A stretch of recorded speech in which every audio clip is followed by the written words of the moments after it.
तो इस वक्त सोशल मीडिया पर एक Hollywood child star and later actress Hayden Panettiere की अचानक अनएक्सपेक्टेड मौत को लेकर बहस चल रही है।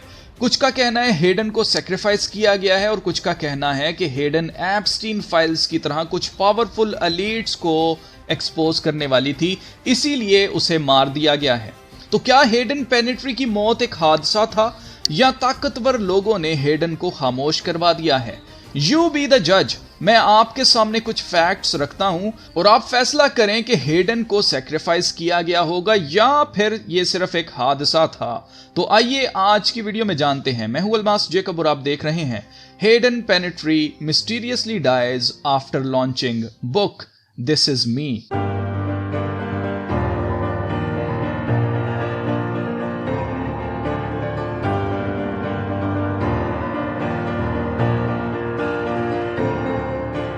अब बीबीसी के मुताबिक 16 अगस्त 2026 को दोपहर 2:32 पर हेडन पेनेट्री को डेड डिक्लेयर कर दिया गया था। 2:32 पर गौर करें, ये नंबर 2, 3 और 2 है, जो कि नंबर 322 बनता है, जो कि skull and bones secret society के लोगो में नंबर लिखा हुआ है। 322 या 322 पैदाइश की किताब 3 बाब और उसकी 22 आयत से लिया गया है, जिसमें लिखा है कि खुदावंद फरमाते कि इंसान हम में से एक की मानद हो गया। तो ये क्योंकि खुद को खुदा मानते हैं, इसलिए ये 322 अपने लोगों में हड्डियों के साथ, स्कल और बोन्स के साथ लिखते हैं। अब जहां तक हेडन का एलीट्स को एक्सपोज करने का सवाल है, तो हेडन ने अभी रिसेंटली अपनी एक किताब पब्लिश की थी जिसका नाम है this is me the reckoning.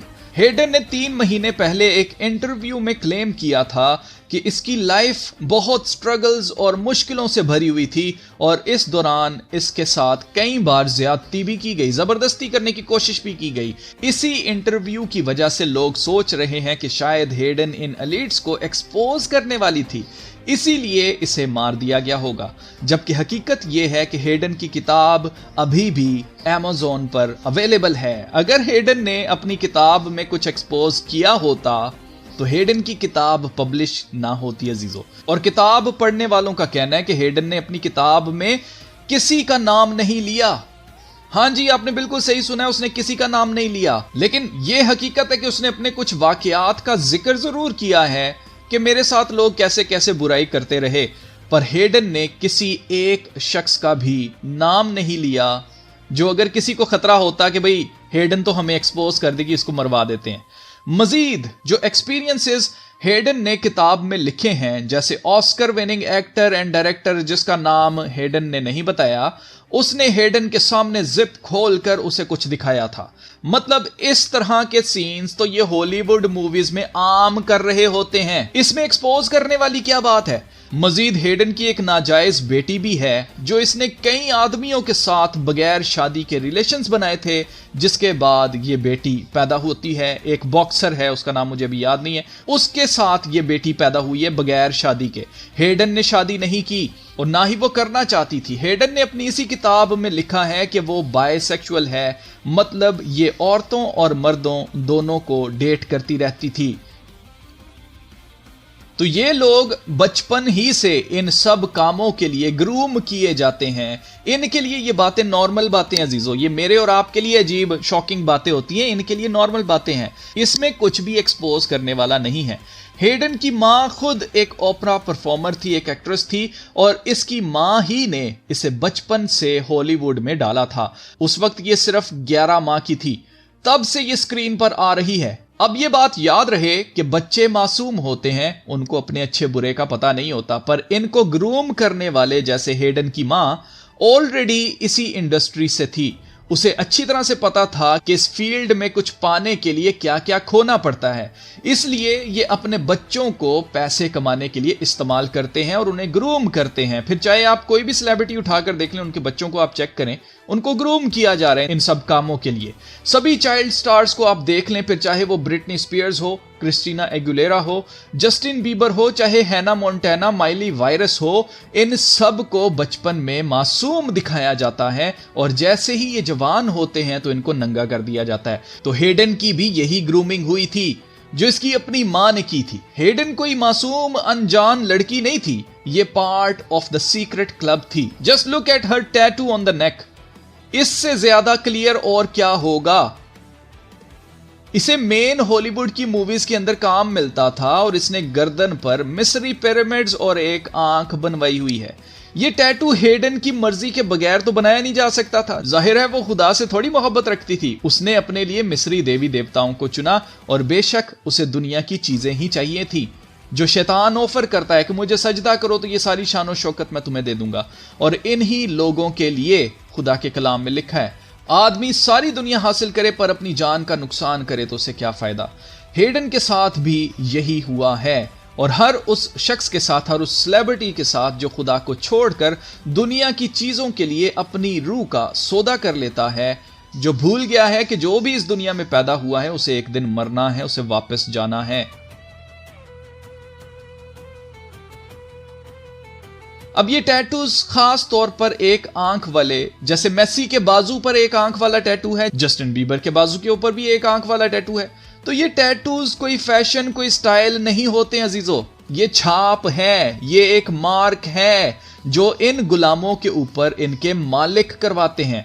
जैसे घोड़ों के मालिक जो है अपने घोड़ों के ऊपर एक छाप लगा देते हैं, इसी तरह से इनके मालिक इनके ऊपर ये छाप लगाते हैं ताकि दुनिया को दिखाया जाए कि फलां मशहूर सेलिब्रिटी भी हमारे लिए काम करता है क्योंकि वो हमारा गुलाम है, हमसे खाता है, हमसे पीता है।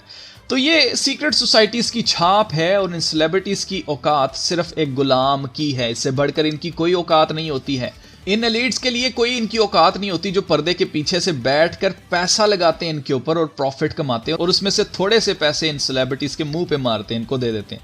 तो जैसे मुखालिफे मसीह की छाप का अदद 666 है, ऐसे ही मिस्री देवी देवताओं पर ईमान रखने वाले ये ताकतवर खानदान जिन्होंने अमेरिका को बनाया, जो 13 ब्रिटिश कॉलोनीज हैं, वो इनके मालिक हैं। इसीलिए $1 की बैक साइड के ऊपर भी आपको यही मिस्री पिरामिड विद 1 आई दिखाई देता है। तो अब क्योंकि हेडन इनकी अपनी बंदी थी और इन्हें कमा कमा कर दे रही थी, तो वो इसे क्यों मारेंगे अनलेस वो इसे किसी बड़े मकसद के लिए सेक्रीफाइस करना चाहते हो पहले से ही। अब हेडन 37 साल की होने से सिर्फ 6 दिन पहले, सिर्फ 6 या 5 दिन पहले मर गई है और इसकी उम्र 36 न्यूज में बताई जा रही है, 36 बताई जा रही है, जिसे 36 यानी 3 6s भी कहा जाता है, मतलब 3 दफा 6।